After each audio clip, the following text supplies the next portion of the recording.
Quantas pessoas vivem neste país do extremo ocidental da Europa? Quase todos nós temos a resposta na ponta da língua. Somos cerca de 10 milhões. Para sermos exatos, somos 10.343.066 a residir em Portugal, segundo os censos de 2021. Na última década, Portugal perdeu cerca de 200 mil residentes, mais de 2% da população. Resultado de saldos naturais consistentemente negativos e de saldos migratórios negativos até 2017. Ainda assim, desde os censos de 1970, ano do último recenseamento antes da democracia, houve um crescimento de 1,7 milhões de habitantes. Como chegámos aos 10 milhões? A população portuguesa é jovem ou envelhecida? Como nos distribuímos pelas várias regiões?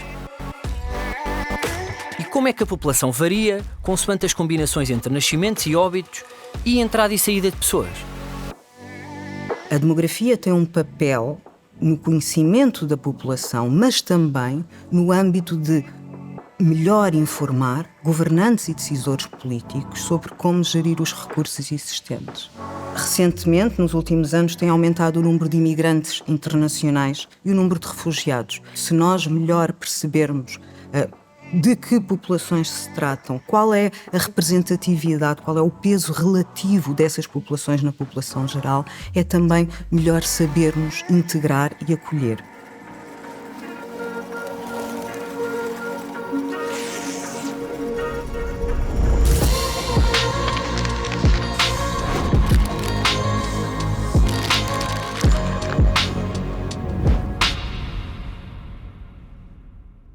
Quem migra são, sobretudo, jovens e adultos, pessoas em idade ativa. Isto significa que são também pessoas que estão no seu período reprodutivo. Ora, um país com um saldo migratório negativo está a ter um efeito que contribui duplamente para o envelhecimento. Todos os verões, o movimento nas estradas aumenta com a chegada para férias de muitos imigrantes. Há grandes comunidades portuguesas em França, na Suíça, no Luxemburgo e nos Estados Unidos da América, entre outros países. Porquê? Para o perceber, temos de recuar mais de meio século. Em 1960, viviam em Portugal 8.889.392 habitantes. Cada mulher tinha, em média, 3,2 filhos e cerca de 25 anos a quando do nascimento do primeiro filho. Havia poucos idosos. Por cada 100 jovens com menos de 15 anos, havia 28 pessoas com mais de 65. Não admira. Nessa época, um homem podia esperar viver, em média, pouco mais de 60 anos. Uma mulher, até aos 66.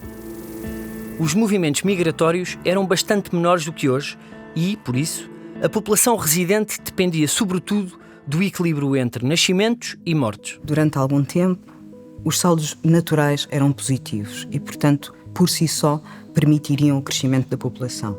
Mas um exemplo foi aquilo que se passou na década de 1960, que foi uma imigração tão forte que, no recenseamento de 1961, aquilo que nós verificámos foi um decréscimo da população. Foi a primeira vez, desde que existem dados censitários, que houve um decréscimo de população. Voltámos a ter esta circunstância agora nos resultados do recenseamento de 2021. Entre 1960 e 1970, Portugal perdeu 3,1% da sua população. Os portugueses, nos anos 60, começaram a emigrar em grande escala, na verdade, recomeçando um processo que tinha sido interrompido com a imigração para o Brasil e que tinha parado. E os perfis são parecidos com os que tinham acontecido historicamente, que são pessoas do meio rural. Há uma transição do mundo rural para o mundo urbano, que é muito visível, por exemplo, no filme dos Verdes Anos. E depois há esta transição do meio rural diretamente para o estrangeiro, por uma questão de perspectivas laborais, de desemprego, mas também para fugir à guerra colonial, é preciso percebermos o contexto. E por outro lado, porque as pessoas sentiram que a imigração lhes dava esse elevador social que não existia de outro modo. Muita gente saiu, e isso é muito visível ainda hoje quando atravessamos o interior do país, e há muitas aldeias que ficaram vazias desde essa altura e que nunca mais recuperaram. Depois, em termos de qualificações, perdemos alguns dos nossos melhores operários que foram reconstruir a indústria francesa, que foram para o Luxemburgo, mas que não estavam cá para ajudar esse momento de transição económica do país que acontece depois nos anos 70. Também, obviamente, que com a saída de casais jovens há menos nascimentos que ocorrem fora do país, e isso é também uma consequência que ao nível local se faz sentir muito. Em 1974, Portugal viveu tempos conturbados. Um processo revolucionário iniciado pelo 25 de Abril, o fim da guerra colonial, a independência das ex-colónias e uma crise petrolífera resultaram na chegada ao país de, pelo menos, 500 mil de pessoas.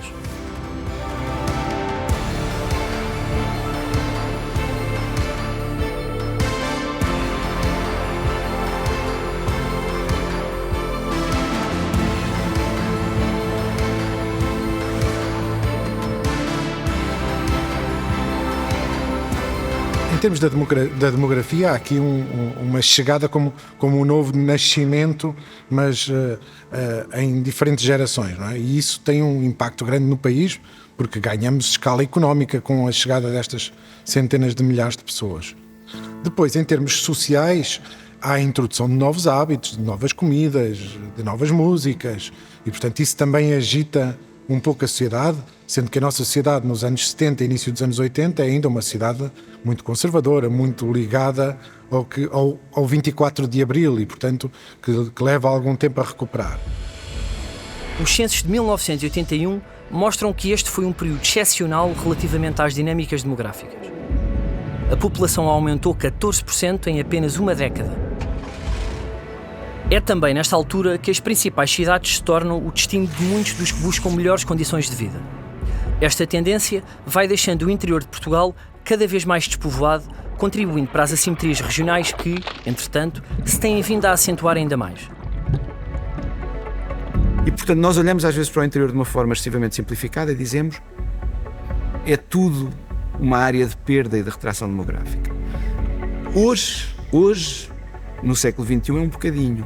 Nos anos 70 e 80 não era. As cidades capitais de distrito, na altura, e algumas outras cidades médias, funcionavam como polos de atração muitas vezes para a população da envolvente. E, portanto, é bom aqui termos em conta que, apesar deste desequilíbrio muito significativo, nós não podemos olhar para o interior, às vezes de uma forma simplificada. Do ponto de vista territorial, temos um país enormemente desequilibrado.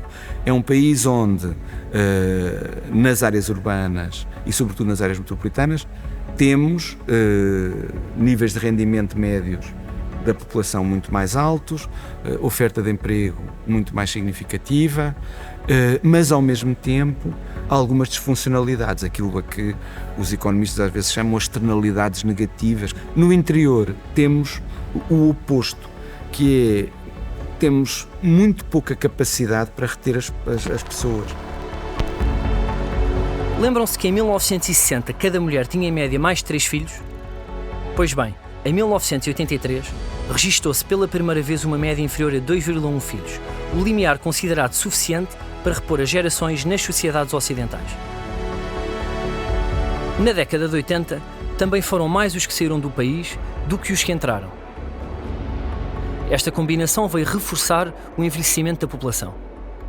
A evolução observada da fecundidade não pode ser vista só pelo ângulo negativo, mas reflete também mudanças fundamentais importantes na sociedade, em todas as sociedades, e nomeadamente na portuguesa, que têm a ver precisamente com a emancipação e a afirmação da mulher, com o direito à autorrealização, ou seja, e nomeadamente por parte das mulheres, o direito a escolher a vida que querem ter, a escolher se querem estudar ou não, a escolher a carreira que querem ter ou não, e, portanto, também se querem ter filhos ou não. Os fundos estruturais da União Europeia criaram oportunidades de emprego em Portugal.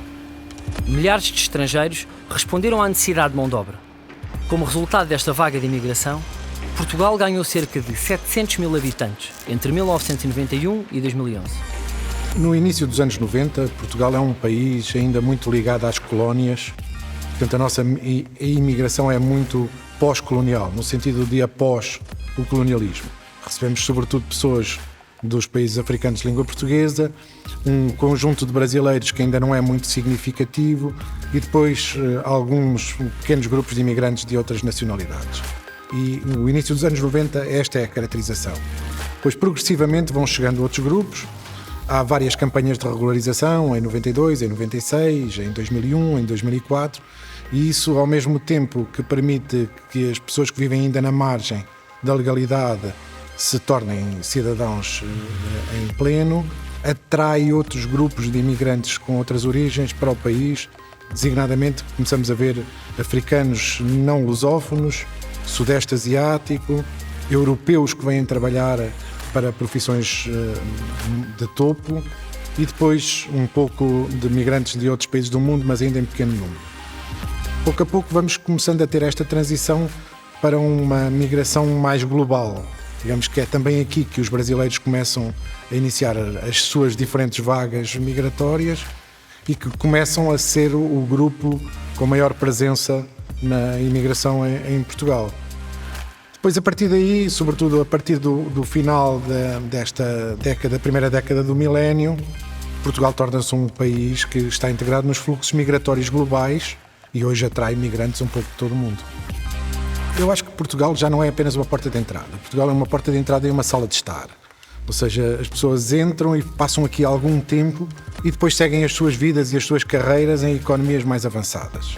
Isso não tem nada de mal. Nós há muito tempo que vimos isto acontecer em indústrias como o futebol, em que percebemos que vamos captar jovens talentos e depois esses jovens talentos vão migrar para outros locais onde são melhor remunerados, basicamente. Nós continuamos a precisar de gente e precisamos que esta gente se adapte ao país, que o país se adapte a eles e, eventualmente, no futuro, que seja renovada por novas gerações que vão chegando.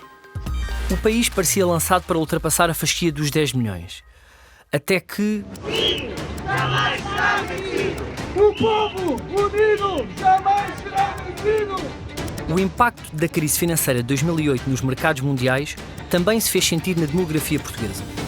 O número de nascimentos atingiu os níveis mais baixos de sempre e a crise motivou a saída de dezenas de milhares de residentes. Desde 2009, morrem consecutivamente mais pessoas do que nascem. Além disso, o país, sob resgate financeiro, perdeu a capacidade de atrair imigrantes. Os saldos migratórios só voltaram a ser positivos em 2017. Sempre que há crises, há mais movimentos migratórios. Nem sequer tem que ser crises necessariamente, porque, por exemplo, hoje em dia, nós não estamos necessariamente a passar por uma crise no sentido de uma grande recessão, mas o facto de, comparativamente, os nossos salários continuarem a ser muito mais baixos do que noutros países, claro que os nossos jovens hoje em dia, muitos deles, e felizmente são qualificados, têm melhores oportunidades lá fora e aproveitam. Os números atuais são claros. Há muito menos nascimentos, a esperança de vida aumentou e o crescimento populacional recente tem estado dependente dos saldos migratórios positivos, que ainda assim não são suficientes para alterar uma tendência firme de envelhecimento da população. O país está a envelhecer há várias décadas. Por cada 100 jovens com menos de 15 anos, há agora 183 pessoas com 65 e mais anos. Somos o terceiro país da União Europeia com a maior proporção de pessoas com 65 e mais anos. Há quase 3.000 pessoas com mais de 100 anos a viver em Portugal. Mais 77% do que há uma década.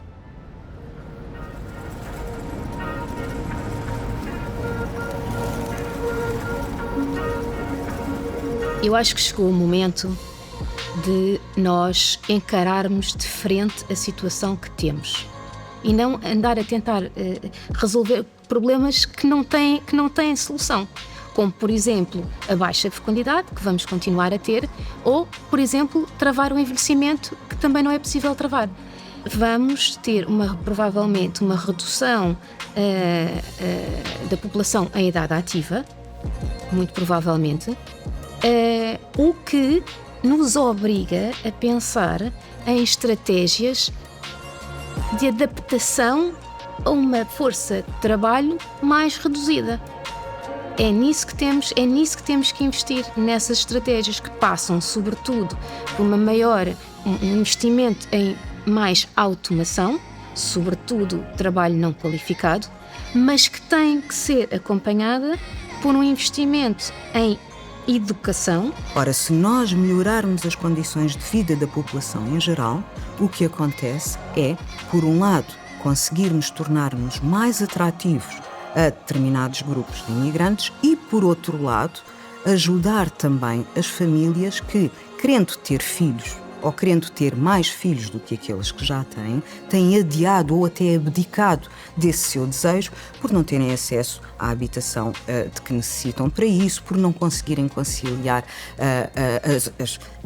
a família e o trabalho e por aí adiante. O que tem de se fazer é ir procurar ter políticas mais estruturais, porque no fundo o que os jovens precisam é de bons empregos e de acesso à habitação. Somos 10.343.066.